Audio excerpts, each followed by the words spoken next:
Hi, you're watching Reddit Confessions. And no, this isn't a prank. It actually happened. There are 3 things I'll never forget. The temperature of the coffee cup in my hand. The fake laugh she gave him, like a scene from a rom-com. The sound the pen made when I wrote those 4 words on a napkin. She thought I was at work. He thought no one was watching. And I thought we were still married in the emotional sense of the word. Turns out, only one of us was right. It all started when my boss told me to take the day off. That's it. That's the butterfly wing that flapped and caused the hurricane. Take the rest of the day, man, he said. You look like you just got dumped by a podcast. I laughed politely. Inside, I was already calculating how many things I could do to feel useful. Grocery shopping? Already done. Dog? We don't have one. Wife? Maybe surprise her with lunch? So I walked to her favorite cafe. The place with the exposed brick and overpriced muffins. The one she always claimed was too loud for work calls, but perfect for journaling. I never saw her journal once in 9 years. But she was there. Oh, she was there. Not journaling. Not working. Not alone. There's a specific type of smile she used to save for special occasions, like birthdays or when I'd cook without burning anything. That's the smile she gave him. A guy in a tight navy shirt, pretending to listen while checking his phone every 8 seconds. His thumb lingered near her wrist like he owned it. Her head tilted slightly, the same way it did when she wanted me to agree with something terrible, like switching to almond milk. I stood in line behind a ficus plant, pretending to read the chalkboard menu while my ears burned. At some point, I ordered a cappuccino I didn't want, just to stay inside longer. I watched her mouth move. I saw her hand touch his. And my insides just kind of collapsed quietly. No dramatic music. Just this pathetic whimper inside my chest like a balloon slowly deflating. I sat at the bar, coffee untouched. Pulled out a napkin. Wrote the only thing I could write. Don't come home. Walked over. Dropped it beside her croissant. Looked her in the eye. She blinked. Once, twice. He asked, "Who's that?" I didn't answer. I just walked out, heart pounding so hard I thought it might echo through the glass. And that should have been the end. But it wasn't. Because what she did next wasn't just unexpected. It was disgusting in a way I didn't think real people were capable of. The moment I stepped outside, I expected the rush of cold air to bring some kind of relief. It didn't. I stood on the sidewalk clutching a cappuccino I didn't even want, staring down at the foam as if it held the answers to a marriage that apparently had an expiration date I never saw coming. The streets buzzed with lunch breaks and laughter, but to me, the world had gone mute. All I could hear was my pulse and the way her face looked when she realized I saw her with him. That split second of panic behind her practiced smile. I walked the long way home. I don't even remember the route. I just remember the sound of my shoes hitting the pavement and the question I kept asking myself. Was it always this broken? Or did I just never want to look? I got home and did what I always do when I panic. I cleaned. Not out of anger, not even out of spite. I think part of me was still waiting for her to walk through the door and say it was a misunderstanding, that he was her cousin, or her client, or a hallucination I imagined out of my own insecurities. But she didn't come home that night, or the next, and it's what she did in the silence that followed that really cracked me open. At 2 a.m. on the second night, I heard the back gate. My stomach turned. I got up from the couch where I'd been trying to sleep and peeked through the curtains. A rideshare car pulled away from the curb. She was standing there with her phone in her hand, looking at the porch like it was unfamiliar. She had no keys. She had no suitcase. She didn't even knock. She just pulled out her phone and started texting, not me, but someone else. I watched her type for a few seconds before I opened the door. She jumped, clearly not expecting to see me. I didn't say a word. She looked at me, blinked, then slowly raised the napkin I had left at the cafe. It was crumpled, the ink smudged from what I thought might be tears, but then she laughed. Not nervously, not sadly. She laughed. Dramatic much? She said. That broke something in me I didn't know could be broken. Her tone wasn't apologetic. It was mocking, as if I'd been the one caught cheating and throwing tantrums in cafes. I asked her one question. How long has it been going on? She looked at her nails, then shrugged. Does it matter? You left a note like a teenager in a breakup movie. That was the moment I realized. She didn't just cheat. She didn't just lie. She enjoyed the unraveling. Like it gave her power. She wasn't trying to fix anything. She wasn't sorry. She was entertained. And then, I still can't believe this happened. She held out her phone and asked if she could come in just to take a quick selfie inside the house for a joke she was sending to her friends. I said no, obviously, but the look on her face when I shut the door, it wasn't sadness. It was disgust. At me, as if I had betrayed her somehow. She stood there for another minute before typing furiously into her phone, turning on her heel, and disappearing down the block. The next morning, I woke up to dozens of texts from mutual friends, not asking if I was okay, not expressing shock at what she'd done. No, they were angry at me for humiliating her in public, for overreacting, for making it weird. One even accused me of controlling behavior, for leaving a note instead of just talking to her. Turns out, she'd spent the night spinning a whole different story, one where I was the cold, emotionally distant husband who drove her away, where she found comfort in someone else's arms because I never showed appreciation. And because I left that napkin, I'd apparently confirmed her narrative. I tried to defend myself. I sent screenshots. I even called one of our close friends, Benny, and told him the truth. He sighed, and then said, "Man, you just have to let her go. Celeste's always been a free spirit." A free spirit? She was a married woman who just used my living room as a meme backdrop for her betrayal. And somehow, I was the villain. I thought the worst part was behind me, seeing her with him, her laughing in my face, being cast as the villain in a story I never agreed to be part of. But the truly painful thing about betrayal is that it doesn't stop when they leave. It keeps echoing, especially when the lies are louder than the truth. 3 days after the cafe incident, I received a call from my sister-in-law, Lana.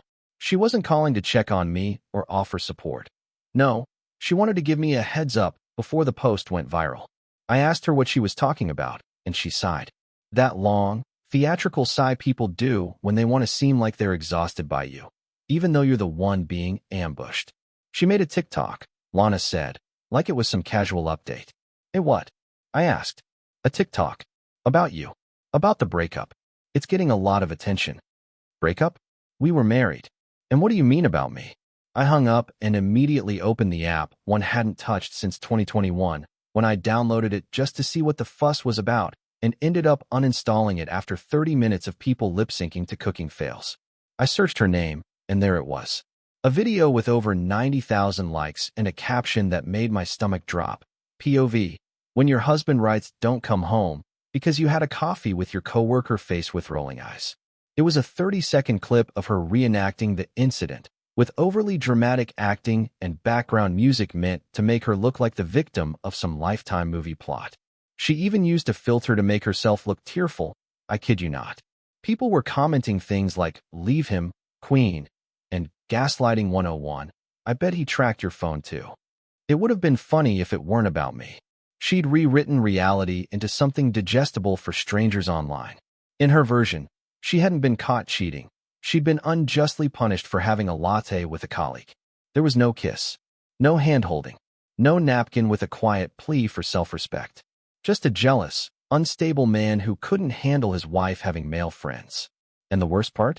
She blurred out my name, but left enough detail for people in our circle to know it was me. I started getting weird looks at the store. My barista stopped asking about my day. Even my boss, Ruth, the one who sent me home that day, pulled me into her office and awkwardly asked if I was doing okay emotionally. Emotionally? I was being digitally crucified for reacting like any human would, and she was being handed sympathy like it was candy. I tried defending myself once. I left a calm, polite comment explaining what actually happened. It got buried beneath a pile of laughing emojis and someone accusing me of being controlling trash. So I stopped trying. I just shut down. I stopped leaving the house except for work. I disconnected from social media. Every sound notification from my phone made my skin crawl. I felt like a ghost in my own life. Meanwhile, she was posting brunch pics and healing journey videos like nothing happened. Until one afternoon, a message landed in my inbox that made my breath catch. It was from a stranger. No profile picture. Just a name, Milo C. The message was short. Just one line. "I'm the guy she was with." I didn't know she was married. I stared at it for a full minute, trying to figure out if it was a joke. But there was something about the timing, the bluntness, that felt real. I replied cautiously, asking him what he meant, and he responded almost instantly. "She told me you were her ex, said you were toxic. Controlling." that you wouldn't leave her alone. I felt sick. Not only had she betrayed me emotionally, publicly, and digitally, now I was being framed as some creepy ex she couldn't escape. I'd given her everything: time, love, loyalty, and now I was the bad guy in every version of her story. But Milo wasn't done. Look, I backed out. She didn't seem right. You deserve to know she's been meeting others, too. You weren't the first one she lied to. Others? I asked him if he'd talk more. He said yes, and offered to meet. And that's when I realized, maybe I'd been playing defense too long. Maybe it was time to start gathering the truth, not for revenge, but for my own damn peace. I agreed to meet Milo at a bookstore cafe on the west side of town. Neutral territory. Public. Quiet enough to talk without being overheard, but not so quiet that it felt like some kind of secret mission. I didn't know what I expected him to look like. Some gym rat maybe, or a turtleneck-wearing poet with a superiority complex. But when he walked in, he looked normal. That was the scariest part. He looked like someone I could have bumped into in a grocery store and never noticed. Worn jeans, soft eyes, nervous hands. He recognized me first, came over cautiously, like I might explode on him. I didn't. I shook his hand, maybe a little too weakly. We sat. He ordered chamomile tea. I just stared at mine. I'm sorry, he said right away. If I had any idea she was married, I never would have touched her. I believed him. Not because he seemed innocent, but because his eyes didn't flinch when he said it. No smirk. No defensiveness. Just guilt. Real guilt. He told me they met at a work-related networking event. Cassidy had introduced herself using only her first name. Said she'd just gotten out of a long, emotionally draining relationship. She'd worn a thin gold band on her middle finger, not her ring finger. Clever, subtle, just enough to keep suspicion low. She talked about you like a ghost, Milo said. Said you used to gaslight her. That you controlled the finances, tracked her phone, ruined her social life. I figured, well, people have messy breakups. I didn't ask for proof. I didn't think I needed to. He sipped his tea like it might undo the things he'd said. I sat in silence, not because I had nothing to say, but because I didn't even know where to start. She never said you were still living together, he continued. Never mentioned a marriage. And she made it sound like you were the one who refused to let her go. I wanted to laugh. Or cry. Or both. Instead, I asked him the question I'd been circling around since his first message. Was I the only one? He hesitated. A long pause. Then nodded slowly. No, not even close. He didn't know the others by name, but he'd pieced it together from conversations and her phone blowing up with harmless guy friends at all hours. She'd even joked once that relationships are only as monogamous as your schedule allows. I felt something cold twist in my stomach at that line. That sounded exactly like her. I remembered her saying something similar once when we were watching a movie, some snarky comment about monogamy being a myth invented by men who couldn't multitask. Milo looked uncomfortable. He offered to show me messages. I said no. I didn't need receipts. The damage was done. What I needed now was clarity. Not just about her, but about me. About how I let it get this far without ever asking harder questions. Do you think she meant any of it? I asked, and I hated how pathetic I sounded. He didn't answer for a long time. Finally, he said, I think she meant whatever she needed to mean in the moment. And that sentence, that haunting little sentence, echoed in my head all night. When I got home, I sat at my kitchen table and stared at the fridge door. Photos still pinned there. Us in Colorado 3 years ago. Her birthday party. A postcard from her sister. All of it like a museum of fiction. And then I saw the note. A handwritten one she'd left a while back. I'd saved it, like a fool. It said, You're my calm when everything is chaos. I love you more than I know how to say. Maybe she did love me. Once. Maybe she meant that for 5 minutes. But now, she was out there building a reputation on the bones of my reputation. And I was still wiping fingerprints off coffee mugs like she might walk through the door and apologize. That night, I did something that terrified me. I logged into her old laptop. The one she stopped using when she got her new job and never bothered to wipe. She hadn't logged out of anything. Email, social media, calendars, chats. Everything was there. Untouched.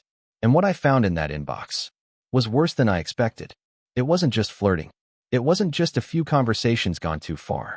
There were dozens of emails with names I didn't recognize. Plans, dates, private jokes. And buried in one thread from 3 months ago, a screenshot of me. Of my face. My side profile while I was sleeping on the couch. The caption she wrote beneath it? I call this my emotional support husband. Doesn't talk much, just keeps the lights on. I didn't sleep that night. I didn't even close the laptop. I just sat there, heart pounding, hands shaking, wondering how many more versions of myself existed out there, twisted, edited, laughed at, in the story she told to make herself seem interesting. And that was the moment I realized. This wasn't about heartbreak anymore. This was about erasure. I didn't intend to dig further. I swear I didn't. I wanted to stop at the screenshot, her mocking my sleeping face, and walk away, metaphorically or otherwise. But when you see yourself turned into a punchline in someone else's private joke, you don't just close the lid and go to bed. You keep looking, even when it makes your chest hurt, even when it chips away at your last ounce of self-respect. The thing is, she had folders. Folders with names like Inspo and Daily Laughs, the kind of titles that normally house Pinterest boards or saved memes. But inside them were screenshots of conversations with me. Things I'd texted her, things I said when I thought we were still us.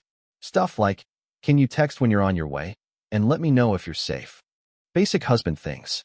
Harmless things. Except she'd annotated them. Literally. Like a digital museum exhibit.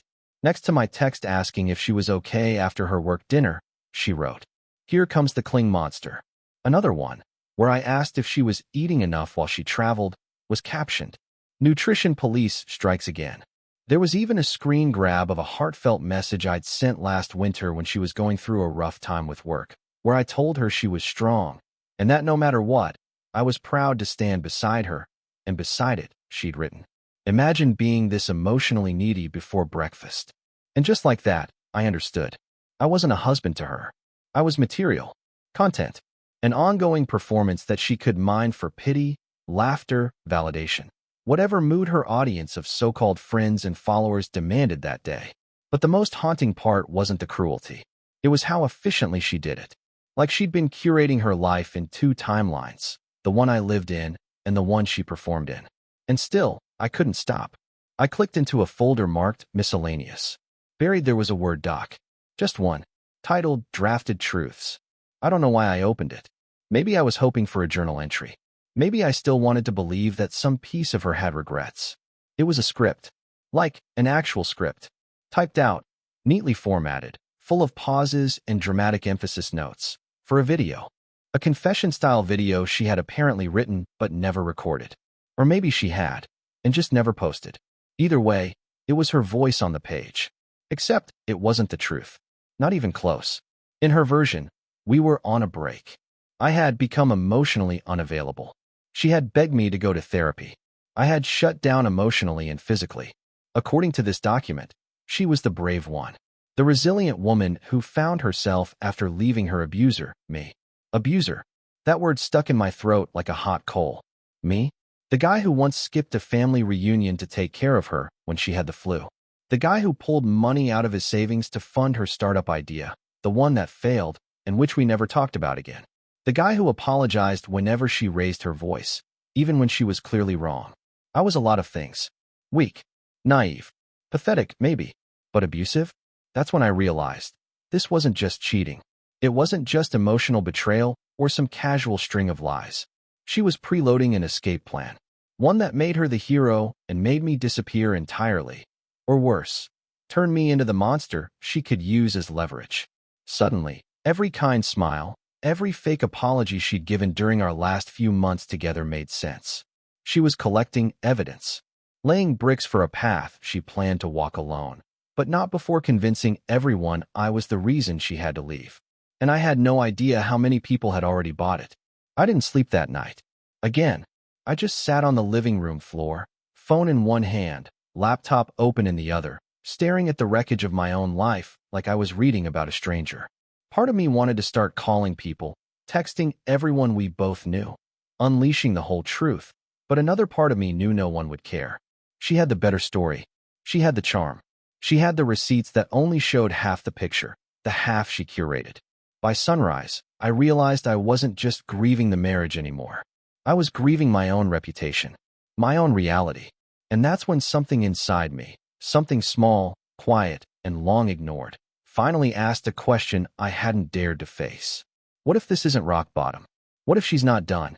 3 days passed. I didn't open the laptop again. I couldn't. It felt radioactive, like every word she had typed into that document was leaking into my skin. I kept the charger unplugged and left it sitting there on the kitchen counter like an artifact. My phone was on Do Not Disturb almost permanently now. Every notification sounded like someone knocking on a coffin. Mine. I don't know what I was hoping for during those days. Maybe that she'd say something. Maybe that I'd wake up and it would all be over.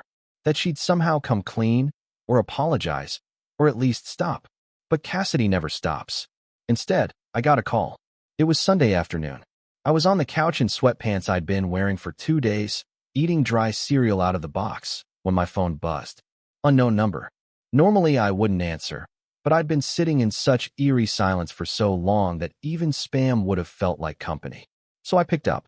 A woman's voice, calm, articulate, almost rehearsed, said, "Hi. I'm sorry to call like this. My name is Isla. I don't think we've met, but I know Cassidy." That sentence immediately put my stomach on edge. I said nothing, just held the phone tighter. She went on. "I found your number through an old group email. I debated for days whether to call, but you deserve to know." I finally asked, "Know what?" She hesitated.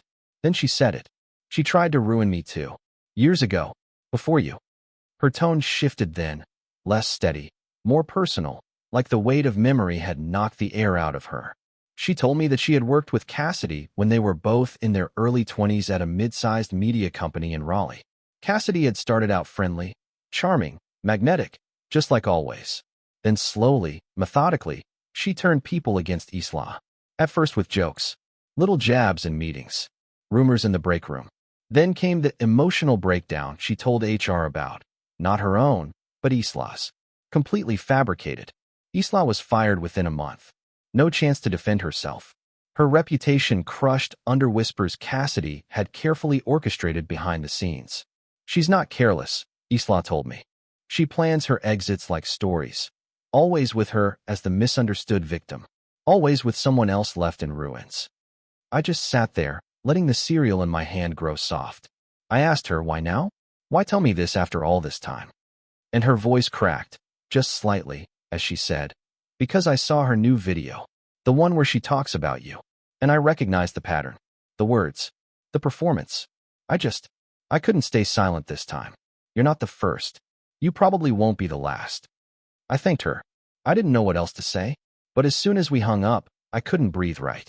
The walls felt smaller. My own memories started to twist in my head. Had any of it, been real? Or was I always just the next chapter in a script she'd written a long time ago? I went back to the laptop. This time, I didn't stop at her email. I combed through everything. Her notes app, her photo storage, even old cloud backups she hadn't disabled. And what I found wasn't just cruel, it was sociopathic. There were voice memos. I don't even know who they were for.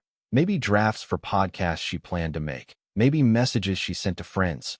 But in one, she actually laughs while describing how easy it is to get men hooked on emotional crumbs.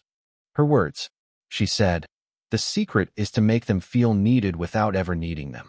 Once they rely on you for validation, you can disappear and leave them desperate. Works every time." She was proud of it, like it was a strategy, a skill set. Another memo had her rehearsing phrases like, "I just felt invisible with him, and he never made space for my growth." They were sound bites, weapons, things to deploy in public when she needed to spin the story. I sat there, headphones in, listening to the woman I married turn my kindness into a punchline, over and over again. And then came the final folder, a hidden one. I almost missed it. It was titled in all lowercase, no spaces, "Thank you form." Inside were dozens of saved clips from her social media accounts. All the videos where she painted herself as the survivor, the warrior, the phoenix from the ashes. She'd compiled them like trophies. Comments highlighted. Shares logged. Even DMs from people thanking her for standing up to male toxicity. It hit me in that moment. She was using my pain as fuel for her brand. And worst of all, she was winning. After I finished combing through that last folder, I didn't cry. I didn't throw anything. There was no cinematic breakdown, no screaming into a pillow or dramatically tossing my wedding ring into the garbage disposal. What I felt instead was a kind of internal collapse, like the walls of who I thought I was just caved in quietly, and I was left standing in the dust, staring at a man I didn't recognize anymore. Cassidy had taken pieces of me, my kindness, my trust, my awkward little gestures of love, and weaponized them into stories where I was the villain. It wasn't just manipulation. It was rewriting. She didn't want to break up with me. She wanted to erase me and then tell the world what kind of man I should have been. And people believed her. Because she was compelling. She was telegenic, articulate, heartbreakingly soft-spoken when she wanted to be. She had the kind of face that made people assume she was telling the truth, and the kind of voice that made you feel guilty for doubting her. But I had something now. Evidence. Receipts. And I thought, foolishly, maybe, that the truth would matter.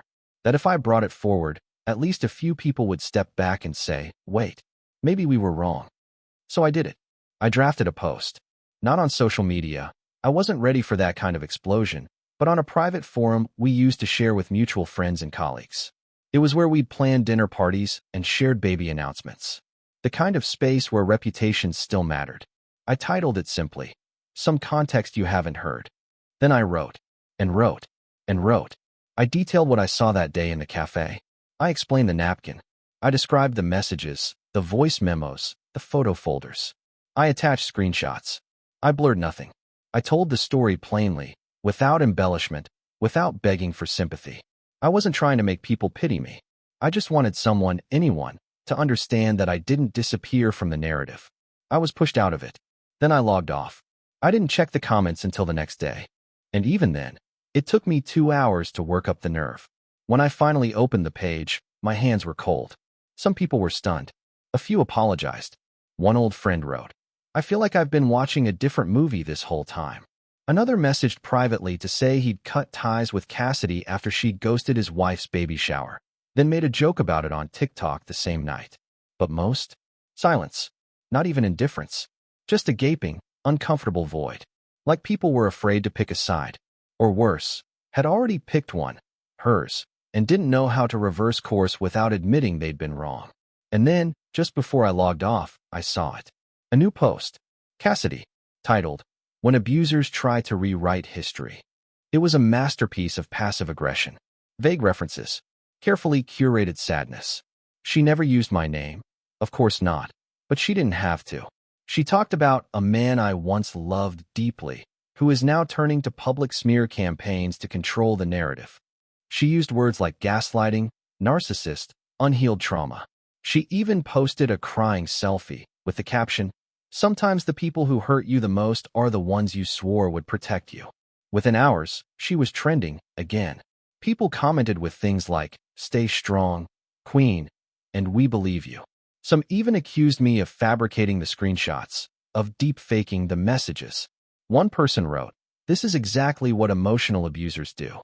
They play the victim when they lose control. And all I could think was, what control did I ever have? I wasn't the one who left. I wasn't the one who lied. I wasn't the one turning pain into performance. But none of that mattered, because in a world full of curated attention and aesthetic grief, truth is boring. Nuance is boring. People want villains and heroines. They want easy sides to root for. And Cassidy gave them exactly that. Later that night, I sat outside on the back steps, watching the sky turn the kind of navy blue that never quite makes it to black. And I thought about Isla, about Milo, about how many versions of Cassidy existed in the world, how many stories she was the center of, some tragic, some empowering, none of them real. But what haunted me the most wasn't that she'd lied. It was that no one wanted the truth once they'd already picked their character in the story. And that's when it hit me. If I ever wanted peace, not revenge, not justice, but actual peace, I'd have to let go of something I never thought I'd give up. The need to be understood. Because Cassidy had burned the bridge, then stood in the ashes and said I'd never built one. And the world, most of it, anyway, had clapped. I think the hardest part about starting over isn't rebuilding your life. It's realizing how much of it wasn't really yours to begin with. For weeks after Cassidy's final post, I stayed offline. No more forums. No more defending myself to people who had already decided what kind of man I was based on a filtered crying selfie. And no more obsessively checking comment sections, hoping someone would stand up for me. Because here's the truth. When someone burns your character in public, Trying to unburn it only gets you more smoke in your lungs. So I logged out. For real this time. And I got quiet. I started cooking again, not out of obligation, but for myself. Real food. Things that take time. I went back to the gym, not to get revenge or post shirtless selfies, but because I needed to feel like my body belonged to me again. I reconnected with an old friend I hadn't talked to in years because Cassidy didn't vibe with her. And guess what? She did vibe with me. We laughed. Like actually laughed, not the strained version I used to fake, while watching Cassidy explain why my feelings were a bit too much. I didn't suddenly become a better man. I didn't have an epiphany in the mirror. But I did start seeing the difference between being a good partner and being someone's emotional punching bag dressed as a golden retriever. Cassidy moved on, predictably. New city, new story, new cast of characters. I still get tagged in things sometimes. People still whisper. But here's what I've learned. If someone needs to twist your truth to make theirs palatable, that's not your problem. That's their diet of denial. Let them eat it. And as for me, I met someone. Not a romantic partner. Not yet. But someone real. Someone who saw the cracks and didn't ask me to cover them up. Just a friend. One who didn't flinch when I told the messiest parts of the story. One who didn't suggest focusing on the positives or manifesting better vibes. Just someone who said, "That's awful. I believe you." Sometimes, that's enough to breathe again.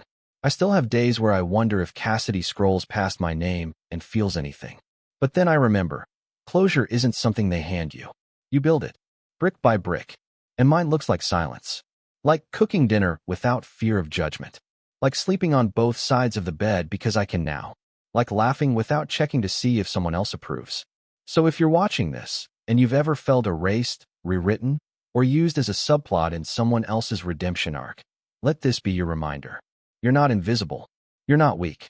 And you're allowed to take your narrative back, even if no one claps for it, but you. Thanks for watching my story. I know it wasn't easy to hear, but if it resonated with you, even a little, I'd love to hear your story too. Has anyone ever twisted your reality? Did you ever find yourself defending the truth when no one seemed to want it? Drop your experience in the comments. I read every one.